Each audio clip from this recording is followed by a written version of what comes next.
FIFA turun tangan atas kecurangan ini. I remember talking to you at the AIPS. Kita berdoa untuk tim nasional kita.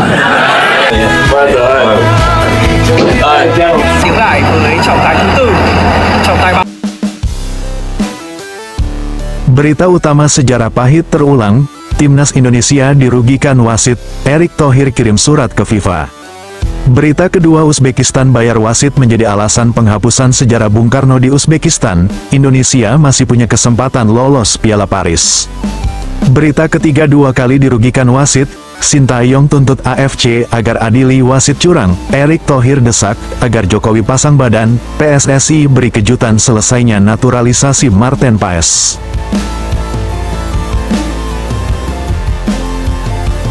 Sejarah pahit kembali terulang, yang pada akhirnya Timnas Indonesia harus menerima kekalahan atas Uzbekistan 2-0. Menurut beberapa pengamat, jelas Timnas Garuda dirugikan wasit kembali. Dengan adanya kecurangan tersebut, Erick Thohir gugat protes ke FIFA. Hal ini tentu sangat menegangkan. Kalau kita lihat highlight ulasan pertandingan, sangat terlihat jelas saat laga babak 1, wasit VAR gagalkan Garuda Muda dapat penalti di babak pertama. Pertandingan antara tim nasional sepak bola U23 Indonesia dengan Uzbekistan di semifinal Piala Asia harus berakhir dengan hasil 0-0 saat babak pertama. Permainan ini memang diwarnai dengan beberapa kejadian yang menghambat aksi kedua tim. Pada menit ke-27, Witan Sulaiman dari Indonesia sempat dijatuhkan oleh Abdulfohid Nematov di dekat kotak penalti. Namun sayang, menurut wasit VAR, hal ini tidak melihat bahwa terdapat pelanggaran pada situasi tersebut sehingga Indonesia tidak memperoleh kesempatan untuk penalti. Selanjutnya, Uzbekistan memanfaatkan momen ini untuk menyerang. Namun, usaha mereka masih belum membuahkan hasil yang baik dari gawang Hernando Ari. Serbia mencoba beberapa kali melakukan serangan, namun berhasil ditepis oleh barisan pertahanan dari timnas kebanggaan kita. Hal menarik yang patut dibahas, ialah beberapa keputusan wasit dari Cina yang begitu kontroversial dalam kesempatan memimpin pertandingan. Wasit ini kerap kali menimbulkan kontroversi, bahkan diketahui ternyata di berbagai ajang sebelumnya termasuk di ajang SEA Games 2023 di Kamboja. Wasit ini memang sudah trending topik dengan keputusan-keputusan kontroversialnya. Setelah ditelusuri oleh beberapa media, ternyata jejak kriminal yang menimpa wasit ini juga membuat publik sepak bola Indonesia menuding bahwa keputusan wasit ini tidak independen dan sangatlah tidak adil, sangat tidak sportif dalam memberikan keputusan. Hal ini yang menjadikan alasan bahwa disinyalir Uzbekistan telah menyuap wasit tersebut seperti halnya saat Qatar melakukan hal yang serupa. Selain itu, wasit yang bernama Shen Yinyao juga pernah dimasalahkan karena dugaan plagiarisme pada tahun 2020. Suan Hait, seorang profesor di Universitas Tongji menuduh Shen Yinyao mengambil dan memodifikasi sebagian besar tesis yang telah ditulis olehnya sendiri. Namun, kasus ini tidak diikuti oleh penyelidikan hukum lebih lanjut. Meskipun demikian, pertandingan ini tetap menunjukkan dedikasi dan semangat tinggi dari kedua belah pihak dalam memperebutkan tiket final Piala Asia tahun ini. Kalaupun diketahui kali ini, tim nasional sepak bola Indonesia sudah sangat sempurna dalam permainan menghadapi Uzbekistan. Dengan catatan sempurna di babak 4 besar, akhirnya Uzbekistan merupakan pemegang rekor terbaik di turnamen ini. Untuk menghadapi lawan yang kuat tersebut, pelatih Sintayong menyatakan telah mengembangkan strategi yang belum pernah digunakan sebelumnya. Uzbekistan diketahui memiliki kekuatan dalam memainkan transisi dari bertahan ke menyerang dengan cepat, dan juga memiliki pemain berbakat di sektor serangan dan pertahanan. Kalaupun demikian, skuad Garuda Muda yang telah berhasil mencatatkan beberapa kemenangan saat turnamen U23 Asia ini berlangsung, tetap mempertahankan optimisme dan keyakinan untuk mengalahkan lawan beratnya.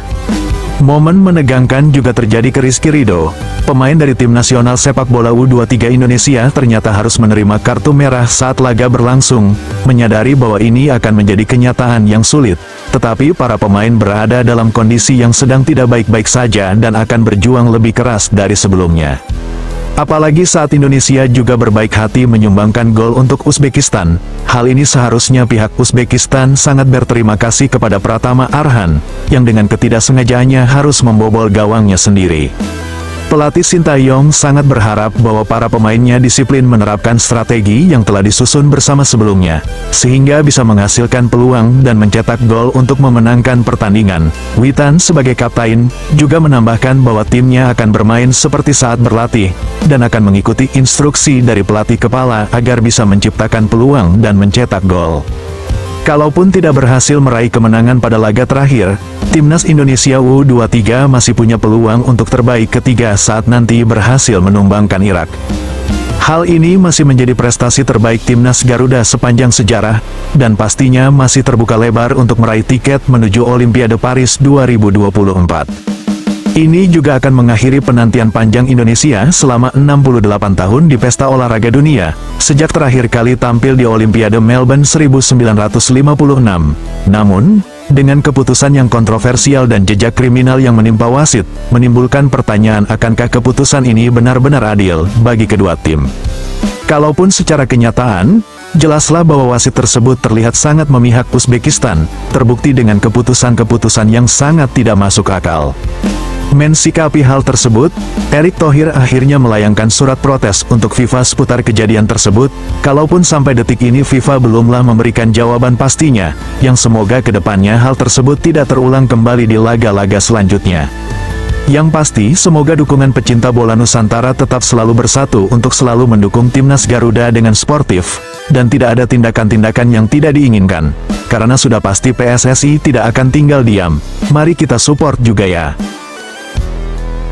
Selanjutnya, Uzbekistan diduga berani bayar wasit. Hal ini menjadi alasan penghapusan sejarah peran Bung Karno di Uzbekistan. Alhamdulillah Indonesia masih punya kesempatan lolos Olimpiade selanjutnya. Diketahui bersama, kali ini, tim nasional sepak bola U23 Indonesia sudah sangat maksimal dalam hadapi Uzbekistan semalam, dengan catatan sempurna di babak 4 besar, kalaupun pada akhirnya Uzbekistan harus menjadi pemegang rekor terbaik di turnamen ini. Untuk menghadapi lawan yang kuat tersebut, pelatih Sintayong menyatakan telah mengembangkan strategi yang belum pernah digunakan sebelumnya. Kalaupun pada akhirnya, sangat sayang seolah perlawanan pertandingan harus berganti melawan wasit yang tidak sportif. Dengan adanya kejadian tersebut, tentu persiapan mental menjadi sangat krusial, karena selain wasit, Uzbekistan juga sudah memiliki pengalaman baik di turnamen ini, dengan 2 kali tampil di final dalam 3 edisi terakhir. Namun, Indonesia menunjukkan kepercayaan tingkat tinggi dari para pemainnya dan berusaha untuk tampil maksimal. Selanjutnya, di kesempatan yang sama, ternyata antara Indonesia dan Uzbekistan ini memiliki persahabatan sejak era 1950-an. Indonesia dan Uzbekistan memiliki kisah manis ketika Presiden pertama RI, Soekarno, mengajukan syarat kepada Presiden Uni Soviet saat itu, Nikita Khrushchev, untuk mencari makam ulama perawi hadis terkenal, Imam Bukhari, yang berasal dari Uzbekistan. Kala itu, Khrushchev mengutus KGB untuk mencari makam sang imam dan berhasil menemukan makam Imam Bukhari di kota Samarkandi, Uzbekistan, dan karena sejarah tersebut nama Soekarno pun menjadi sangat tersohor di Uzbekistan, dan tentu rakyat Uzbekistan tak pernah lupa dengan diam-diam mengagumi pada Bapak Proklamator, Soekarno. Kalaupun dengan adanya tragedi laga antara Indonesia vs Uzbekistan semalam, banyak pihak yang menilai bahwa Uzbekistan dinilai punya niatan untuk menghapus sejarah tersebut, bahkan mereka rela melakukan kecurangan untuk mengelabui Timnas Indonesia. Tentu ini sangat sayang sekali. Semoga hal ini menjadi pengalaman buruk yang pertama dan yang terakhir untuk Timnas Garuda ya. Lanjut di kabar selanjutnya, merasa 2 kali dirugikan wasit dalam laga Piala Asia tahun ini, pelatih Sintayong tuntut AFC agar adili wasit curang, PSSI desak agar Jokowi pasang badan. Kalau kita lihat, Timnas Indonesia U23 sudah kepalang tanggung. Tim berjulukan Garuda Muda itu tidak hanya ingin lolos ke Olimpiade Paris 2024, namun juga berambisi menjadi juara Piala Asia U23 2024. Kalaupun harus ditumpulkan oleh Uzbekistan semalam, saya merasa menyesal karena sebenarnya saya tidak tahu bahwa Indonesia pernah berpartisipasi di Olimpiade, ujar pelatih Timnas Indonesia U23, Sintayong. Saya mendengarnya di Olimpiade Melbourne dan itu 68 tahun yang lalu. Tapi, bagaimanapun, kali ini adalah saatnya bagi Timnas Indonesia U23 ke panggung Olimpiade. Tapi kenapa kenyataan wasit semalam begitu kacau? Jelas arsitek asal Korea Selatan itu. Bahkan, Saya sangat emosi semalam saat melihat wasit sangat begitu tidak sportif dalam mengadili pertandingan kami. Tapi mereka dilindungi panitia. Ya apa boleh buat, kami harus terima kenyataan kalah atas Uzbekistan. Pungkas Sintayong mengakhiri wawancaranya. Kalaupun saya masih punya 2 kesempatan pertandingan yang lebih penting, dan nyata harus lebih disiapkan lagi, karena pemain-pemain andalan terlanjur kena kartu merah. Semoga FIFA bisa segera memproses ketidaksportifan wasit ini, dan semoga Pak Jokowi juga bisa membantu Pak Erik agar suratnya bisa segera mendapat jawaban dari FIFA tentang hal tersebut. Dan tak terduga, di waktu yang sama alhamdulillah kabar baik juga melengkapi timnas Garuda tercinta. Akhirnya proses naturalisasi kiper Marten Paes akhirnya diselesaikan PSSI melalui Komisi 3 DPR RI. Kalaupun diketahui dalam prosesnya mengalami proses yang begitu panjang sebelum akhirnya resmi menjadi warga negara Indonesia tepat pada hari Selasa, tanggal 30 April, berikut ini ialah kronologi lengkapnya.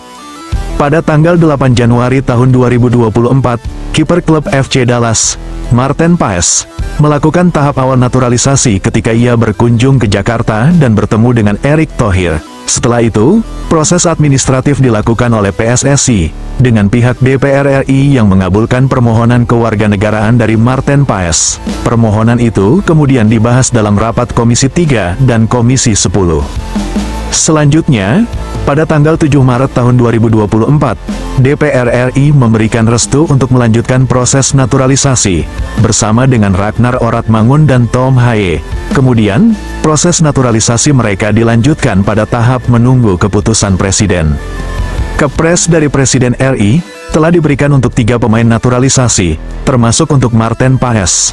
Namun, hanya Ragnar Oratmangun dan Tom Haye yang menjalani sumpah sebagai WNI pada tanggal 18 Maret. Marten Paes terpaksa menunda pengambilan sumpah karena terganjal aspek legitimasi untuk membela tim nasional yang berbeda. Dalam hal ini, Marten Paes mengalami kendala dalam proses naturalisasi karena pasal 9 ayat 2.c dalam Statuta FIFA edisi 2022 tentang perpindahan asosiasi, yang menyatakan bahwa pemain yang telah membela tim nasional di kompetisi resmi tidak boleh lebih dari 21 tahun jika ingin pindah federasi. Pada saat terakhir kali Marten Paes bermain untuk timnas Belanda, ia sudah berusia 22 tahun, sedangkan dalam pasal ini disebutkan pemain yang ingin pindah federasi tidak boleh berusia lebih dari 21 tahun. Selain itu, dinyatakan juga bahwa pemain tidak boleh bermain lebih dari 3 kali di tim nasional sebelumnya jika ingin pindah federasi. Sedangkan Marten Paes sudah 6 kali membela timnas Belanda U21. Namun menurut anggota Komdis PSSI yang pernah mengurus proses naturalisasi Paes, FIFA memberikan pengecualian pada negara yang tidak menerapkan sistem dui kewarganegaraan. Adapun kasus Marten Paes ini, kemudian dibawa ke pengadilan arbitrase olahraga oleh PSSI. Namun, PSSI tidak menjelaskan pokok persoalan kasus Paes yang dibawa ke CAS melalui anggota komite eksekutif. Namun kendati demikian, Paes akhirnya bisa melakukan sumpah setia sebagai WNI, yang menunjukkan bahwa permasalahan perpindahan federasi di level CAS sudah selesai. Dan pada Selasa tanggal 30 April, akhirnya PSSI berhasil mengurus perpindahan federasi dari KNVB Belanda ke Indonesia agar Paes bisa memperkuat timnas Indonesia dalam laga selanjutnya. Mari selalu dukung timnas Indonesia untuk segera mendunia ya.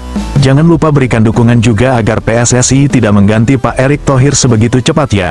Karena sudah nyata bahwa kinerja Pak Erick benar-benar membuat timnas Garuda Indonesia semakin mendunia. Jangan lupa juga untuk selalu like, komentar, serta subscribe channel SPS TV untuk selalu mendapatkan update kabar timnas terbaru. Salam olahraga SPS TV, medianya anak bangsa.